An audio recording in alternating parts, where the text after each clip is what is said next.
What's up everybody, my name is Chris, you are watching another episode of Survival Zone 101 and today we are going to talk about survival events.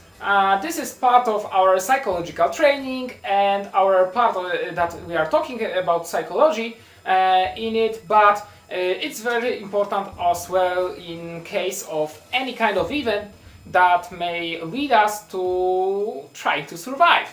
So, if you are ready, let's get started and let's know more about what may happen and what we should do when it happens. So, survival event we can split on three parts. It's nothing that is one thing. Well, first part is sudden event, sudden happen. For example, a car crash or crash of a plane, that could be as well. Any kind of sudden earthquake where you don't have time to do anything. That's the first one. Second is actually situation after that event, after that accident, when you are, for example, injured, where people around you are injured, where you are in shock and you have to help each other or help yourself in case if you want to survive. So that's second thing. And last, third thing is some kind of long time situation where you have actually time to think about what you should do. This can be, for example, a sinking ship or any kind of fire in a forest where you have some time to think what you should do, where you should go. This is that third case. So now remember that situation where you have to survive isn't the same, and it has those three parts which are very important to know. So now about that first part. This is something like a catastrophe or accident, and in this case we have to mostly ready on this what we will do without thinking. So that means we have to rely on our reflex. The very good example is car crash. So we are having a car, we are having some passengers in it, or a bus, and when the car crash occurs, then passengers don't have much time to do anything. It's mostly about their reflex, about hiding their head if the bus is rolling down the hill, or holding tight. There may be some theories about body positions, but mostly we don't have time to think about it. More chance to take any kind of action has the driver, because if he is well trained, if he took some courses from safe driving, defensive driving or sport driving, off-road driving, any kind of them, there are lots of those things actually, and in this case that driver has more possibility to rescue himself and passengers and whole vehicle from that crash, but it's mostly about reflex. So this is something that we don't have much control at, and the more you train it, the better it is, because literally we have like no time for thinking. Now after that accident, car crash or any kind of catastrophe, we are talking here strictly about psychology right now. So most of people will be injured, will be really stressed, they will be in shock, and we have to deal with it. We may lose orientation in time, in a place where we are. We may be trying to go somewhere. We may take actions that are purely irresponsible because we are in shock. The car may suddenly go in flames, or it's something else may happen. Some other car may hit it. There are so many possibilities that we really have to stay calm, and there will be lots of stressors probably, which I've talked before in my other videos. So the more you understand stress and stressors, the safer you will be. Now here are two things that you should know what to do after such event.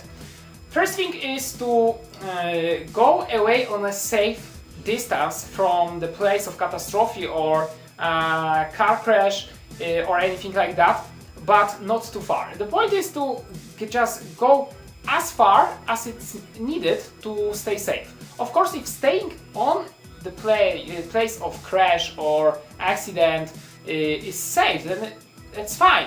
but if you know that the car may went up in flames, that something may happen, then just try to go away on such distance that will allow you to stay safe. And second thing is to actually avoiding going everywhere else. Stay on that place, because if something will happen, then mostly rescue will come into that place. If you will go somewhere else in shock, injured, then more likely you are possible to die, or you may just end up in even worse situation. So stay in a safe distance from the place of the accident or crash, but don't go anywhere else unless it is really needed, because there are no such stiff pattern. We have to adjust ourselves to situations, but yeah, this is something that is a basic rule for surviving. Now, next step is making that place safe. You can do it alone if you are alone, but if you are with other people, also do it with other people. The point is to make that place of car crash well seen for other drivers, so no one will hit you, or the car won't go in flames, that nothing will happen. And it's about anything. Try to make that place as good and safe as it's possible. Now we have to consider two possibilities. One is that we are near people who may help us, and the other one is that we are in a wide place where no one can help us.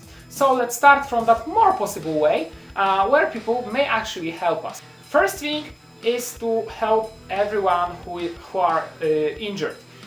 Treat them as you know that they are having some serious injury of spine.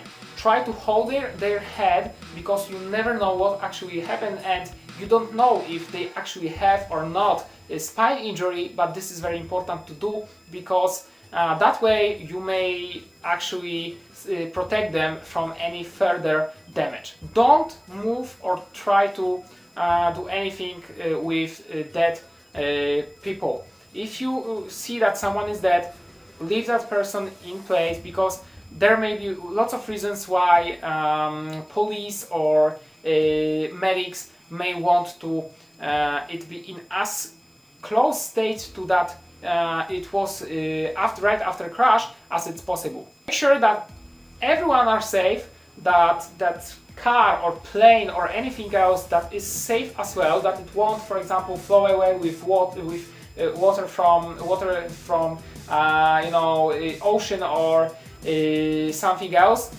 or with avalanche, and also try to protect all things of victims. So they actually may be really needed for their families, and of course they may be useful as well if you have to really survive.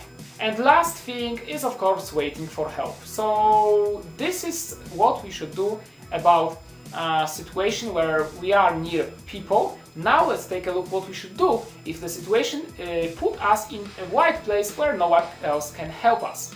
First point is same. We have to do everything to make our living people who are injured safe, and help them with their wants and injuries. Also treat them in a way that you treat someone with some serious spine injury, hold their head and treat them really, really gently. Next thing is to, in such situation where we are in a wide place, we have to move people who are alive from dead people, because this may have serious impact on psychology, but also some corpses may actually get some bacteria, viruses, and you may simply get sick from them. So that's the next point, and well, that's sad, but you have to survive. Alright, now next point, we have to take everything possible from the place. So that means water, food, clothes, all kinds of stuff that we can take and may be useful, we should take them with us. And then we can go to the next level of taking action, which I will bring you later as well, but that may be, for example, looking for water, looking for something, some safe place to stay for the night, looking for food, and also, if it's possible, taking a look around you, what's going on, where are you actually, and try to figure out in what place you have landed and ended up.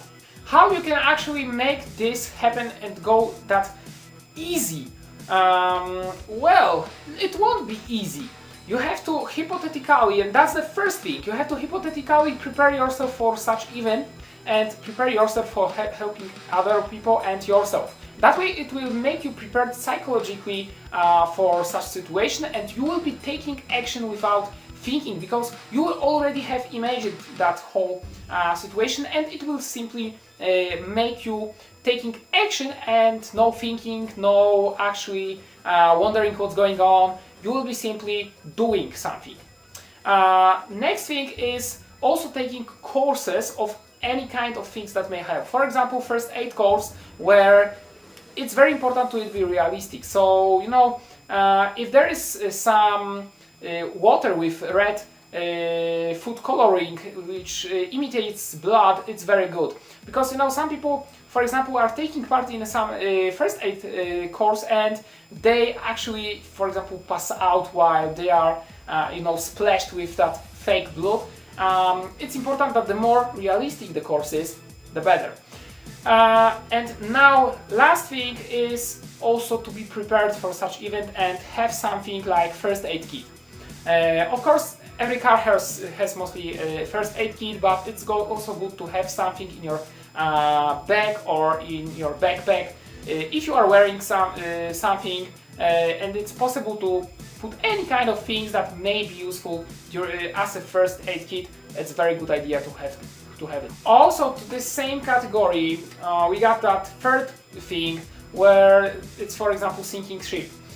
Sinking ship, where you have more time mostly for thinking, for taking action, that it may be, you know, that may need help of other people. You have time to think, you have time to talk about it and to support each other. So this is like another thing, but also everything from before I've talked about is very important in such a situation as well. Alright, so I hope that this episode was very informative for you as well. As always, I wish you have an awesome day and take care. Don't forget to comment, subscribe and rate for more, and check out my Facebook fan page. The link is in the description. So that's it for now. See you in another episode of Survival Zone 101. Bye!